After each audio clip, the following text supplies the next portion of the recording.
जय हिंद प्यारे विद्यार्थियों, स्वागत है आप सभी का आपके अपने परिवार कुमार केडी क्लासेज में। आज की वीडियो में जो हम बात करने वाले हैं, जो हमारी एक्सरसाइज 3.2 से पहले जो एग्जाम्पल हैं एनसीईआरटी में, उनके बारे में। सबसे पहला सवाल हमारा है, ग्राफ द्वारा जांच कीजिए कि समीकरण युग्म जो दिया गया है x + 3y बराबर 6 व 2x - 3y बराबर 12 संगत है। ठीक है ना। और फिर बताना है, और यदि ये संगत हैं तो उसे ग्राफ द्वारा हल करना है। तो संगत हमने बताया था, संगत कब होता है, समीकरण युग्म संगत कब होते हैं, जब समीकरण युग्म का कोई ना कोई एक हल होता है या अपरिमित रूप से अनेक हल होता है, तो ये कहा जाता है कि जो समीकरण युग्म है वो कैसा है, संगत है।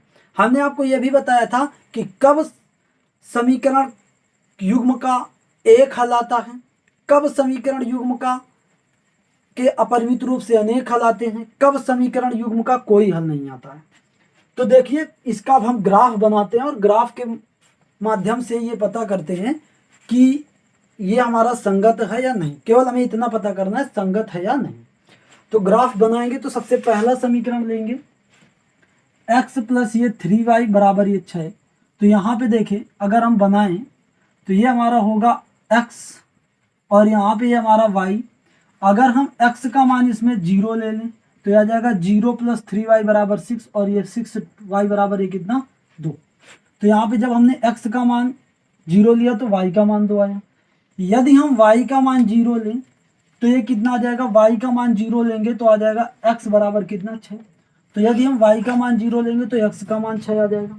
तो देखो हमें एक बिंदु मिला क्या, 0, 2 और एक बिंदु मिला कितना, 6, 0। इस बिंदु को हम मान लेते हैं a, इस बिंदु को मान लेते हैं b। अब हम दूसरा समीकरण ले लेते हैं। यहाँ पे हमने दूसरा समीकरण लिया, ये 2x - 3y बराबर 12। तो यहाँ पर अगर हमने इसकी सारणी बनाई, तो जब हम इसकी सारणी बनाएंगे तो यहाँ पे देखिए x बराबर यदि हम 0 लें तो देखिए कितना आएगा, तो यहाँ से आ जाएगा -3y बराबर 12 और ये 3 चौको 12, y बराबर ये कितना आ जाएगा -4। y बराबर कितना आएगा -4। यदि हम y बराबर 0 लें तो x बराबर ये कितना आ जाएगा 6। यदि हम y बराबर 0 लेंगे तो x बराबर कितना आ जाएगा 6। अब यदि हम देखो इसका ग्राफ बनाएं तो कैसे बनाएंगे, यहाँ पे ये हो जाएगा हमारा 0, 1, 2, 3, 4, 5 और यहाँ पे हमारा 6। इधर कर देंगे 1, 2, 3, 4, 5 बराबर बराबर दूरी में और ये 6। इधर हम कर देंगे 1, 2, 3, 4, 5 और इधर हमारा 6। देखो हमने माइनस का कहीं भी x की वैल्यू कहीं भी माइनस की नहीं ली है, तो हमें इस तरफ बनाने की कोई आवश्यकता नहीं है। तो देखो जो बिंदु a मिला है वो कहाँ पर मिला है, 0, 2 यहाँ पे। ये हमारा बिंदु 0, 2 है, यहाँ पे हम a बताएंगे। और फिर हमारा 6, 0 ये वाला बिंदु है, 6, 0 ये बिंदु b है। तो ये एक हमारी यहाँ से हमने एक रेखा खींच दी AB, ये रेखा खींच दी AB। फिर यहाँ पे हमारा एक बिंदु आया है 0, -4 ये बिंदु हो जाएगा C और ये 6, 0 ये बिंदु हो जाएगा D। तो 0, -4 जो बिंदु बनेगा, तो 0, 4 हमारा कहाँ पे बनेगा, यहाँ पे। तो 0, ये कितना -4 और ये 6, 0 यहाँ पे। तो ये वाला ये एक रेखा हमारी आ जाएगी, ये C बिंदु हो जाएगा और ये बिंदु हो जाएगा D। तो एक रेखा हमारी आ जाएगी CD। तो अब आप ये बताएं, जब हमने ग्राफ बनाया तो ये दोनों रेखाएं किसी एक बिंदु पर प्रतिच्छेद हुई, वो वाला बिंदु कौन सा है, वो हमारा बिंदु है कौन सा, 6, 0। ठीक है ना। तो इन दोनों रैखिक समीकरणों का हल क्या आएगा, 6, 0। तो रैखिक समीकरण युग्म का हल क्या आएगा, रैखिक समीकरण युग्म का हल वही बिंदु होता है जहां पर ये किरणें, जहां पर ये रेखाएं क्या करती हैं, प्रतिच्छेद करती हैं। तो ये कौन सा है, 6, 0 है। ठीक है ना। तो जब इसका एक हल आया तो मतलब यहाँ पे जो इसका जो युग्म होगा वो कैसा होगा, अतः समीकरण युग्म क्या होगा, संगत होगा। समीकरण युग्म जो होगा वो क्या होगा, संगत होगा। आप इस तरीके से इस सवाल को लगा सकते हैं, ठीक है ना। तो आपको निश्चित रूप से यह सवाल समझ पर आया होगा अगर आपने वीडियो को बड़े अच्छे से देखा है। सवाल नंबर दूसरे की बात करेंगे जो इसका एग्जाम्पल 2 है, ठीक है। देखिए अगला जो सवाल है हमारा एग्जाम्पल नंबर 5वां और आज की वीडियो का दूसरा सवाल वही से इस प्रकार से है, कह रहा है ग्राफ द्वारा ज्ञात कीजिए। आपको ग्राफ बनाना होगा। निम्न समीकरण युग्म का हल नहीं है, या फिर अद्वितीय हल है, या परिमित रूप से अनेक हल है। मतलब इन तीनों में से कौन सी कंडीशन है ये आपको ग्राफ बनाने के बाद पता चलेगा, ठीक है ना। तो अब इसका कुल मिला के ये हमारा समीकरण युग्म दिया गया है, इससे हम इसका ग्राफ बनाते हैं, ठीक है ना। तो जब ग्राफ बनाएंगे तो क्या करेंगे, सबसे पहला समीकरण हम लेंगे, इस पे लिखा हुआ है 5x माइनस 8y प्लस 1 बराबर है कितना, 0। तो इसकी पहले हम सारणी बनाते हैं। तो ये हम इसकी जब सारणी बनाएंगे तो यहाँ पे ये देखिए x और ये y, तो x का मान अगर यहाँ पे रखें, x का मान यदि हम रखें 3, अब देखो यहाँ पे 3 मान क्यों हम रख रहे हैं, तो जब हम यहाँ पे देखो x का मान हम 3 रखेंगे तो ये देखो हो जाएगा 3 5 जा 15 और 15 1 16 और ये 16 उधर चला जाएगा तो हमारा -16 हो जाएगा और 8 से हमारा 16 कट जाएगा। तो हमने x का मान कितना रखा, 3 रखा। तो यहाँ पे जब हम रखेंगे तो कितना आ जाएगा 5 × 3 माइनस ये 8y प्लस 1 बराबर 0। तो यहाँ से -8y बराबर ये पूरा आ जाएगा कितना, -16। ये आ जाएगा 8 दूनी 16। तो ये y का मान कितना आ जाएगा, 2। y का मान कितना आ जाएगा, 2, ठीक है ना।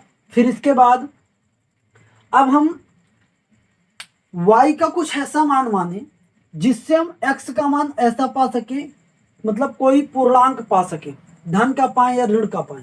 तो जैसे हम y का मान देखो यहाँ पे, अगर जैसे y का मान यहाँ पे कितना ले लें, y का मान हम ले लें -3। तो देखो ये -3 और ये +3, 8 3 का 24 धन का हो जाएगा। तो 24 और 1 कितना हो जाएगा, 25, और 25 को जब हम पक्षांतर कर देंगे तो आएगा -25।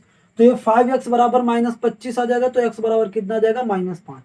तो ये कुल मिला के यदि हम y का मान -3 लेते हैं तो x का मान कितना आएगा, -5। और इसी तरीके से हम दूसरे समीकरण को बनाते हैं, ठीक है ना। अब हम दूसरे समीकरण की सारणी बनाते हैं। तो देखो एक बिंदु हमारा इसमें मिला कितना, 3, 2 और दूसरा बिंदु हमारा इसमें मिला कितना, -5, -3। फिर इस तरीके से यदि हम इस पे बनाएंगे 3x माइनस 24, 3x माइनस ये कितना 24/5 और ये y प्लस ये कितना 3/5 बराबर ये कितना 0। तो यहां पे अब एक चीज आपको देखनी है कि यदि हम y का मान कितना रखें, 2, y का मान कितना रखें, 2। तो यदि हम y का मान यहां पे 2 रखेंगे तो देखो ये कितना हो जाएगा, 24 दूनी 48, 3x माइनस ये कितना 48/5 प्लस ये कितना 3/5 बराबर 0। ये 3x बराबर वो 3x माइनस 45 और बटे ये कितना 5, क्योंकि ये माइनस का ये प्लस का, तो ये घटेगा बराबर ये 0।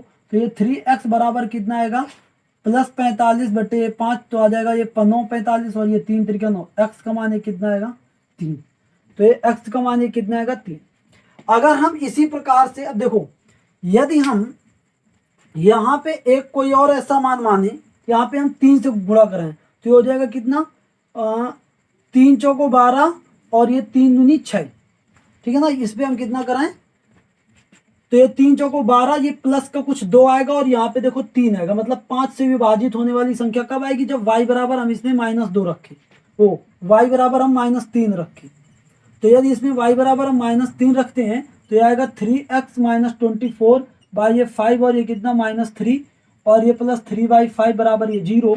तो यहाँ से आ जाएगा 3x और ये कितना 3 चौको 12 और ये 3 दूनी 6 1 7 और ये बट्टे कितना 5 और ये प्लस 3 बट्टे कितना 5 बराबर 0। तो यहाँ से हमारा आ जाएगा कितना, ये 3x प्लस ये कितना 75/5 बराबर ये कितना 0 और ये 5 एकम 5 और ये 5 25। तो ये 3x बराबर आ जाएगा -15। तो ये x बराबर कितना आएगा, -5।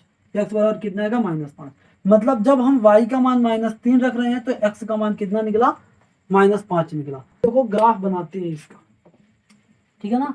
यदि हम ग्राफ बनाते हैं तो यहाँ पे देखो हम क्या रखेंगे, 1 2 3 4 और इधर हमारा 5, इधर -1 -2 और ये -3, ठीक है ना। -1 -2 -3, ये हमारा 1 2 3, आगे हमारा 4, यहाँ पे हमारा 1 2 और ये हमारा 3, इस तरीके से।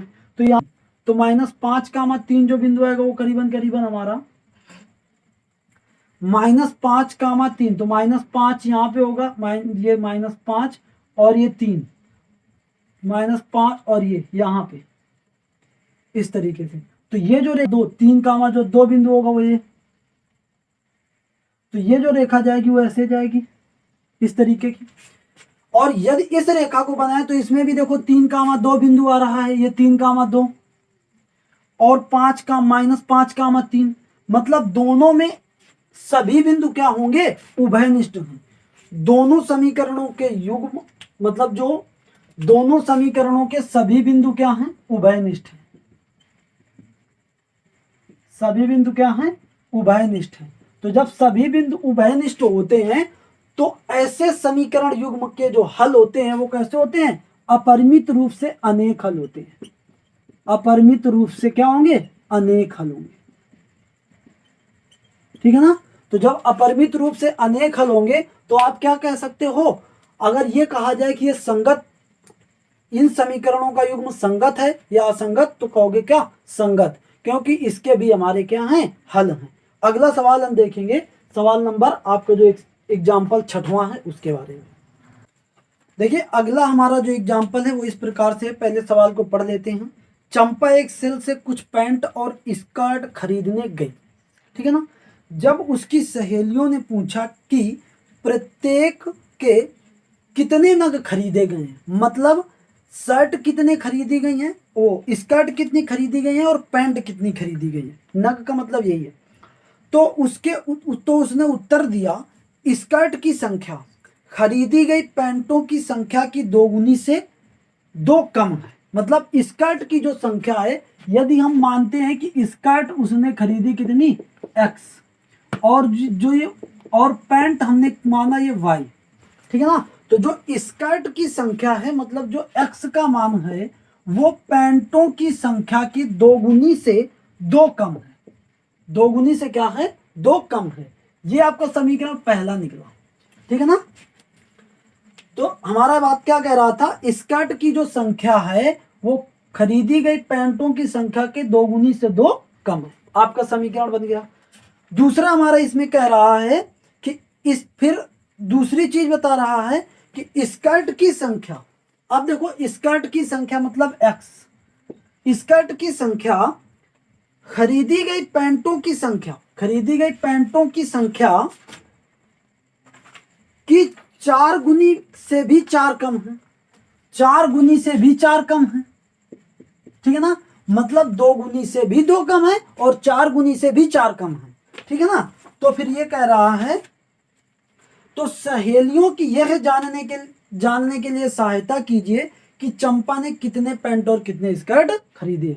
कुल मिला के आपको यह पता करना है कि चंपा ने कितने पैंट और कितने स्कर्ट खरीदे। तो इस सवाल को आप देखिए, इसका पहले ग्राफ बनाइए, ग्राफ से हल करना है।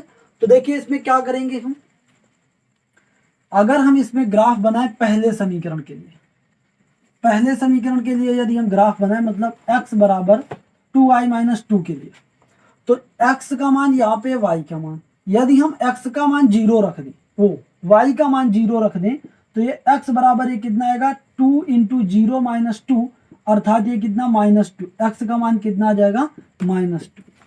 यदि हम x का मान 0 रख दें तो यहाँ पे कितना आ जाएगा, 0 बराबर ये 2y - 2, और यहाँ से 2y बराबर आ जाएगा 2, तो ये y बराबर कितना आ जाएगा, 2। मतलब y बराबर कितना आ जाएगा, 1। y बराबर कितना आ जाएगा, 1। मतलब जब हम x का मान 0 ले रहे हैं तो y का मान कितना आ जाएगा, 1। तो ये हमारा समीकरण 1 के लिए हो गया। समीकरण 1 के लिए तो एक बिंदु हमें क्या प्राप्त हुआ, -2, 0। एक बिंदु हमें क्या प्राप्त हुआ, 0, 1। फिर अगला अगला हमारा अगले के लिए सारणी बनाएंगे दूसरे समीकरण के लिए। तो यहाँ पे हमारा क्या आएगा, यहाँ पे हमारा प्राप्त होगा x का मान यदि हम रखें कितना 0, x का मान यदि हम इस पे 0 रखें तो कितना आ जाएगा, 0 बराबर ये कितना 4y माइनस 4, इसको पक्षांतर कर देंगे तो 4 बराबर 4y, तो ये y बराबर कितना आ जाएगा 1, तो यहाँ से आ जाएगा y बराबर 1। यदि फिर आगे हम इसमें y बराबर 0 रख दें तो y बराबर जब 0 रखेंगे तो कितना आएगा, x बराबर -4, x बराबर कितना -4, मतलब y का मान जब 0 रखा तो ये कितना है -4। अब देखो इसको हम ग्राफ में बनाते हैं और फिर हम स्कर्ट और पैंट की संख्या को पता करते हैं। तो यहाँ पे देखिए हमने 0, यहाँ पे 0 है, 1 है और ये हमारा 2 है, यहाँ पे हमारा 3 है, आगे जाएगा तो ये हमारा 4 होगा। इस तरीके से हम इधर जाएंगे तो यहाँ पे 1 होगा, 2 होगा, 3 होगा, यहाँ पे 4 होगा, -1 होगा, -2 होगा और यहाँ पे हमारा -3 होगा और ये हमारा -4 होगा, -1 होगा, -2 होगा, -3 होगा और ये कितना होगा, -4 होगा। इस तरीके से, ठीक है ना। तो देखो इसके मान रखते हैं, -2, 0 कहाँ पे होगा, तो -2, 0 ये वाला बिंदु होगा। 0, 1 बिंदु कहाँ पे होगा, तो 0, 1 यहाँ पे होगा, 0, 1। तो यहाँ से ये ऐसे रेखा होकर के जाएगी इस तरीके से, -2, 0। जब हमने y का मान 0 रखा था तो x का मान हमारा कितना आया था, तो ये हमारा एक रेखा बनी। अब दूसरी बनाते हैं तो यहाँ पे 0, 1 आएगा और ये कितना आएगा, -4, 0 आएगा। तो देखो 0, 1 बिंदु कहाँ पे है, ये हमारा 0, 1 और ये -4, 0 कहाँ पे है, तो ये -4, 0 ऐसे है। तो ये जो रेखा जाएगी वो इस तरीके से जाएगी ऐसे। तो देखो दोनों में हमारा उभयनिष्ठ बिंदु कौन सा है, ये वाला बिंदु है। मतलब ये इस जगह पर हमारा क्या करते हैं, ये दोनों एक दूसरे को प्रतिच्छेद करते हैं। तो यहाँ पे 0, 1 बिंदु है, मतलब जो x का मान निकलेगा वो 0 निकलेगा, y का मान कितना निकलेगा, 1 निकलेगा। मतलब उसने स्कर्ट कितने खरीदे, एक भी स्कर्ट नहीं खरीदी, लेकिन पैंट उसने कितने खरीदे, एक उसने पैंट खरीदा। तो हमने जब इसको हल किया तो जिस बिंदु पर ये हमारा क्या हुआ, प्रतिच्छेद हुआ, वही हमारा इसका क्या होता है, हल होता है। और उसमें जो, ठीक है ना, उसमें जो हमारा x निर्देशांक होता है वो x का मान होता है, जो y निर्देशांक होता है वो y का मान होता है। तो इस तरीके से आप इसको भी हल करके निकाल सकते हैं, ठीक है ना। तो हमने इन तीनों एग्जांपल्स को आपके लिए हल किया। वीडियो को ज़्यादा से ज़्यादा लोगों तक शेयर करें, लाइक करें और कमेंट पर अपनी राय दें। आज के लिए इतना ही, कल फिर मिलेंगे इसी उत्साह और उमंग के साथ एक नई वीडियो लेकर के। Bye bye, take care.